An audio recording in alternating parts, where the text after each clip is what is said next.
নমস্কাৰ, আপোনালোককে স্বাগতম জনাইছোঁ অসম ফিচাৰ ইউটিউব চেনেললৈ। আশা কৰোঁ আপোনালোকৰ খবৰ ভাল। ডিব্ৰুগড় ইউনিভাৰ্চিটিৰ ফালৰ পৰা বিটেক কোৰ্চৰ কাৰণে কাউন্সিলিং এডমিশ্যন নটিচখন আহি গ'ল। এতিয়া ইয়াতে কাউন্সিলিং নটিচখনৰ বিষয়ে আলোচনা কৰিম। অফিচিয়েলি নটিচখন মুকলি হৈ গৈছে। আপোনালোকে ডিব্ৰুগড় ইউনিভাৰ্চিটিৰ অফিচিয়েল ৱেবছাইটৰ পৰা ইয়াৰে নটিচখন ডাউনলোড কৰিব পাৰিব আৰু আমাৰ ৱেবছাইট eduasamplus.com পৰা ডাউনলোড কৰিব পাৰিব। ইয়াৰে লিংক ডেছক্ৰিপশ্যনত দিয়া আছে। ইয়াতে আমি ইয়াৰে ইম্পৰ্টেণ্ট ডেট, কাউন্সিলিং কেতিয়া হ'ব, কি ডকুমেণ্ট লাগিব বা এডমিশ্যন ফিজ কিমান, সকলোবিলাক তথ্য আলোচনা কৰিম। ভিডিঅ'টো স্কিপ নকৰাকৈ সম্পূৰ্ণকৈ চাব। আৰু আপোনালোকে আমাৰ হোৱাটছআপ আৰু টেলিগ্ৰাম গ্ৰুপত জইন হৈ ল'ব। নেক্সট কিবা প্ৰচেছ থাকিলে আমি হোৱাটছআপ আৰু টেলিগ্ৰাম গ্ৰুপতো জনাই দিম। আপোনালোকে জইন হৈ ল'ব। লিংক ডেছক্ৰিপশ্যনত আৰু ৱেবছাইটত ওপৰৰ ফালে এনেকৈ দিয়াই আছে, জইন হোৱাটছআপ, জইন টেলিগ্ৰাম। ইয়াতে জইনৰ ক্লিক কৰিলে জইন হ'ব পাৰিব। এতিয়া নটিচখন কেনেকৈ ডাউনলোড কৰিব? নটিচখন ডাউনলোড কৰিবৰ কাৰণে লিংক ডেছক্ৰিপশ্যনত দিয়া আছে, তাত ক্লিক কৰাৰ পিছত এনেকুৱা ধৰণৰ ইণ্টাৰফেচ আহিব। ইয়াতে তলৰ ফালে স্ক্ৰল ডাউন কৰাৰ পিছত আপোনালোকে ইয়াতে কুইক লিংক বা ইম্পৰ্টেণ্ট লিংক বুলি দেখা পাইছে। ইয়াতে অফিচিয়েল নটিচ PDF, ইয়াতে ক্লিক কৰিলে PDFটো ডাউনলোড কৰিব পাৰিব। আপোনালোকে আমাৰ ৱেবছাইটৰ পৰা ইজি প্ৰচেছত ইয়াৰে নটিচখন ডাউনলোড কৰিব পাৰিব। ফাৰ্ষ্ট ৰাউণ্ড কাউন্সিলিঙৰ নটিচ হয়। ডাউনলোড কৰাৰ পিছত এনেকুৱা ধৰণৰ ইণ্টাৰফেচ আহি যাব। ইয়াতে দিয়া আছে candidate who have registered their application through the Dibrugarh university web portal. Dibrugarh university যিটো বিটেক কোৰ্চ আছে, তাৰে এপ্লিকেশ্যন প্ৰচেছৰ অলৰেডি হৈ গৈছে। বহুত কেণ্ডিডেটে এপ্লিকেশ্যন ইয়াৰে ফৰ্ম ফিল আপ কৰিছে আৰু বহুতে কৰা নাই। যিবিলাকে ফৰ্ম ফিল আপ কৰিছে সেইবিলাকে কাউন্সিলিং কৰিব পাৰিব। ইয়াতে কাউন্সিলিঙৰ কাৰণে আপোনালোকে এপ্লাই কৰিছিল আৰু CEE 2025 বা JEE 2025 দিয়া হ'ব লাগিব।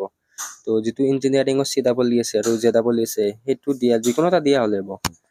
ফাৰ্ষ্ট ৰাউণ্ডৰ কাৰণে ইয়াতে দিয়া আছে চিট কেপাচিটি দিয়া আছে। ফাৰ্ষ্ট দিয়া আছে CEE কাৰণে। আমাৰ ৱেবছাইটত ভালকৈ এইবিলাক ব্ৰেকডাউন কৰা আছে। আমাৰ ৱেবছাইটৰ থ্ৰুটো এইবিলাক চেক আউট কৰি ল'ব পাৰিব। ইয়াতে প্ৰথমটোত আছে 33টা, মেকানিকেল ইঞ্জিনিয়াৰ 36, ইলেক্ট্ৰনিক আছে 36, তাৰপিছত সকলোতে 36, CEE পৰা 36টা কৈ আছে, কম্পিউটাৰতো 36 আছে। কেটেগৰী আছে, আপোনালোকে চেক আউট কৰি ল'ব। এইটো স্ক্ৰীনশ্বট মাৰিব আমাৰ ৱেবছাইটৰ পৰা চাব পাৰিব। নেক্সট JEE থ্ৰু লোৱা প্ৰথমটোত আছে 17টা, তাৰ বাকী কেইটাত আছে 24টা কৈ। এতিয়া ফাৰ্ষ্ট কাউন্সিলিঙৰ ডেট, ফাৰ্ষ্ট কাউন্সিলিঙৰ 15 জুলাই তাৰিখে হ'ব ইয়াৰে। থ্ৰু CEE আৰু JEE কেণ্ডিডেটৰ কাৰণে যিসকল কেণ্ডিডেটে CEE বা JEE থ্ৰু দি ডিব্ৰুগড় ইউনিভাৰ্চিটি পৰ্টেলত এপ্লাই কৰিছিলে, সেইসকলৰ ফাৰ্ষ্ট কাউন্সিলিংটো 15 জুলাই তাৰিখে অনুষ্ঠিত হ'ব। আৰু কাউন্সিলিঙৰ প্লেচটো হৈছে বিষ্ণু ৰাভা ৰঙা মঞ্চ, ডিব্ৰুগড় ইউনিভাৰ্চিটি। ডিব্ৰুগড় ইউনিভাৰ্চিটিতে ইয়াৰে কাউন্সিলিংটো হ'ব। টাইম ৰাতিপুৱা 8:30 ৰ পৰা। নেক্সট ইয়াতে ফিজ, ফিজ দিয়া আছে ইয়াতে। অনলাইনৰ থ্ৰু দি আপোনালোকে বা বেংক ডিপজিট কৰিলেও হ'ব। ইয়াতে এনডেমেণ্ট কেটেগৰীত দিয়া আছে এডমিশ্যন ফিজ 10,745 টকা আৰু ফাৰ্ষ্ট ছেমিষ্টাৰ কোৰ্চ ফিজ 50,000 টকা। এইখিনি course fees. Original document to be produced for verification submitted. আপোনালোকে কাউন্সিলিঙত কি ডকুমেণ্ট দিব লাগিব বা ছাবমিট কৰিব লাগিব সেইখিনি লিখা আছে।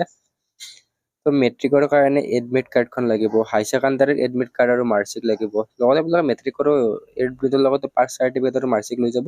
নেক্সট হাই ছেকেণ্ডাৰীৰো পাছ চাৰ্টিফিকেট, মাৰ্কশ্বিট এইবিলাক লৈ যাব। Next valid caste certificate. আপোনালোকে আনৰিজাৰ্ভ হ'লেতো কাষ্ট চাৰ্টিফিকেট নালাগে, বাকী এইবিলাক OBC, SC, ST এইবিলাক হ'লে কাষ্ট চাৰ্টিফিকেটখন লাগিব। Next permanent resident certificate, PRC খন লাগিব।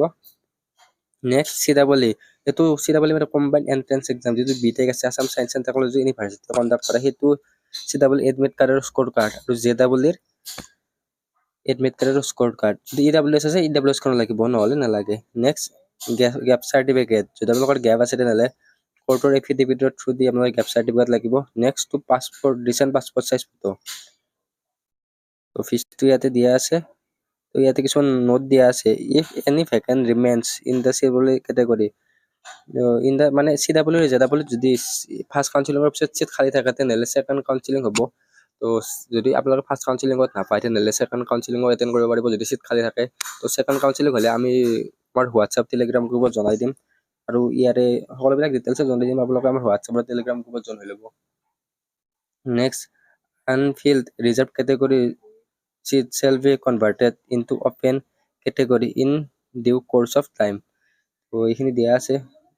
আৰু ইয়াতে দিয়া আছে যে there will be no change of branches once a candidate is being admitted. আপোনালোকে প্ৰথমতে কিবা এটা ব্ৰাঞ্চত এডমিশ্যন লৈ ল'লে, যেতিয়া এডমিশ্যন লৈ লোৱাৰ পিছত মানে ব্ৰাঞ্চটো চেঞ্জ কৰিব বিচাৰিলে চেঞ্জ কৰিব নোৱাৰে। তো এবাৰ এডমিশ্যন লোৱাৰ পিছত আপোনালোকৰ ব্ৰাঞ্চ কম্পিউটাৰ ল'লে কম্পিউটাৰতে থাকিব লাগিব, বা সেনেকুৱা আৰু ব্ৰাঞ্চটো চেঞ্জ কৰিব নোৱাৰে। সেইকাৰণে এডমিশ্যন লোৱাৰ আগতে ব্ৰাঞ্চটো অলপমান চালি জাৰি চাব, কোনটো ব্ৰাঞ্চ ভাল হয়, কি ল'লে ভাল হয়। তো এবাৰ মানে এডমিশ্যন লোৱাৰ পিছত ব্ৰাঞ্চটো চেঞ্জ নহয়।